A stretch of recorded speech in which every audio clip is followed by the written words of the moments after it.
People always say to me, hey, Pete, you're doing great work, and we appreciate what you do. And I'm like, I'm just the messenger here. I mean, the people that are serving our communities in law enforcement, that are in the nitty-gritty of some of the political operations happening around our communities, the folks on the ground level, grassroots level, they're the ones who are doing the work, right? We're just kind of the messenger here. But so I try not to overstate what we do. I mean, we're, I believe, an important voice for many in this community. I hope. I think that's why we've had this kind of run and success over nearly 6 years now. Can you believe it? In year 6 of this show. And that makes this the longest running local show consecutively in 20 plus years in KCMO history. So we're very proud of that. But then sometimes things happen to you that make you say, gosh, we need to, once in a while, give ourselves a little more credit. Because, we come on here 4 hours every day and we have fun and we try to make you laugh and we talk about important issues, but try to have a good time while doing it. John brings in his zingers. Mark gives you some degenerate parlays a couple of times a week, and we have a good time.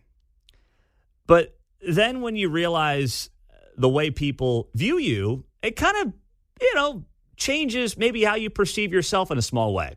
I bring that up to say, last night I got home from the Prairie Village event. My in-laws are in town for the weekend. And craziest story.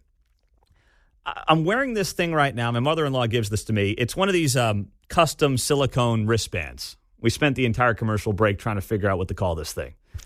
But we settled on custom silicone wristbands. You get them when you're doing 5Ks, events. Everyone always hands them out for different charities, whatever it might be, right? You see people with them all the time. And I got this one on my wrist, and it says NYPD Stephen McDonald. And then it says EOW, end of watch, 1/10/2017. Now, that name probably doesn't mean anything to many of you. But if you're in law enforcement and you have been for most of your career, if you're an older law enforcement agent, you may know the story of Stephen McDonald. Stephen McDonald was shot and paralyzed July 12th of 1986 in the line of duty by a 15-year-old, Shavod Jones, who was one of 3 boys he was questioning about bicycle thefts in Central Park. So this is going back, over 35 years now. But Stephen McDonald was in Central Park with a coworker on patrol because there have been reports about a robbery in the park. So he attempts to question Shavod Jones, and McDonald noticed something in another boy's sock. He wanted to see what it was. And then Shavod Jones, 15 years old, shot Stephen McDonald 3 times. The first bullet hit him in the head above his eye. The second hit his throat and caused him to have a speaking disability. And the third shattered his spine, which paralyzed him from the neck down and left him a quadriplegic and in need of a ventilator. So he became quite an activist for law enforcement. He did ultimately say several months later that he had forgiven Shavod Jones for his actions, and that was obviously rare in and of itself. He was very big in the Catholic community as well, in and around the New York City area. And he passed away on January 10th of 2017, so nearly 7 years ago now. But, he had met with presidents. He's got his own Wikipedia page. There's a picture of him with former President George W. Bush. So he left his mark. And, by the way, when he was shot in 1986, his wife of less than a year was pregnant with their only child, who went to school with my wife in Long Island. So yesterday, to fast forward, my mother-in-law is picking up, she's going to the bakery for the grandkids. We got enough bakeries now to last us through the new year. And she bumps into the widow of Stephen McDonald.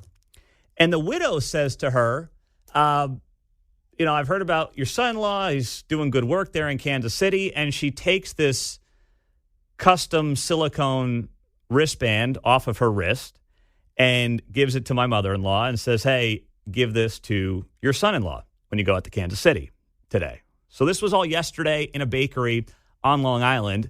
And the widow of the late Stephen McDonald gives my mother-in-law this wristband and says, hey, give it to your son-in-law.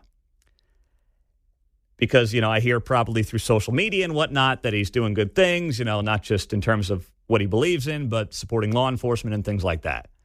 So I'm wearing this custom silicone wristband today, and I'll continue to until one of the girls probably steals it from me. But I will continue to wear it because that's the kind of stuff that, we want to believe that we are making a difference with our Back the Blue tour, and we hope to announce another one of those here in the next couple of weeks or so, where we go around the area law enforcement departments and tell the good that they're doing, because nowadays the news only covers the bad of law enforcement, and try to just show support at the grassroots level around Kansas City for what's happening in law enforcement in our community. And there's a ton of great stories that nobody tells. That's part of the reason that we launched this Back the Blue tour. And we've done already a couple in Clay County. We hope to do more on the other side of the state line in the months to come. But it makes me, grateful for what we do every day. And we couldn't do this without you. If you weren't listening, if you weren't engaging with, by the way, our advertisers, with our sponsors, with this show, none of this would be possible. But when I got this custom silicone wristband yesterday from the widow of Stephen McDonald, I'm like, gosh, dang. And what are the odds, right? What are the odds that you have your mother-in-law sitting there in the bakery? She bumps into this widow of Stephen McDonald, and he says, or she says, hey, give your son-in-law this wristband. And she takes it off her wrist and hands it to the mother-in-law. That is the kind of stuff where when we think of what we do every day, which is just, three chuckleheads having a good time talking about the news, trying to make you laugh once in a while, but also diving into the serious issues.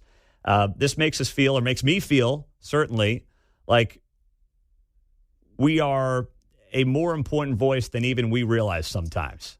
So I did want to share that with you here on a Friday morning, a Red Friday in Kansas City, because it made my week, it made my month, and it is, frankly, it might have made my year, knowing that those kind of stories are out there and people are appreciating what we're doing, and coming from someone like that who has obviously been involved with the law enforcement community, has lived the tragedies of the law enforcement community for the better part of 3.5 decades now, is pretty impressive stuff, John. Yeah, I've been doing this a while, and you come in sometimes and you kind of forget people are listening. We just do this like we're sitting here, it's just you and me and Mark, and you kind of forget people are listening until the phone rings or somebody says, hey, the other day, that was pretty funny. Yeah. No, you're so, right. That's the great part of radio, though, because the bells and whistles, it's not like TV where it's lights, camera, action, and you feel like you're being seen and whatever. Doing this, the three of us will be having these conversations at the bar, right? Yeah. Certainly not at McDonald's eating fish fillets or filet of fishes, but we'd be doing this, having a drink or something. Well, it's such a thing. It's like when we have first-time people in there. How many people are listening? You know? It's like, I don't know. We don't think about it after a while. Maybe I did it first, but, it's funny how it just goes out of your head. Yeah, you just kind of become numb to it. But, it's a big thanks to you and everything that we're trying to do and share around this community, around Kansas City, and it could not be possible without you.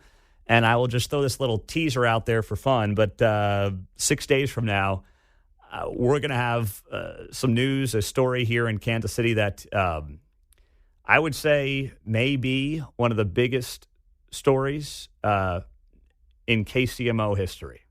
Not just involving the show, certainly the biggest thing this show has ever been a part of, but I would say in radio station history. So that's going to be coming up next week. Stay tuned for more details on that. But once again, that is credit to you as well, and what we're able to do and what you're able to help us do with this show and with this station.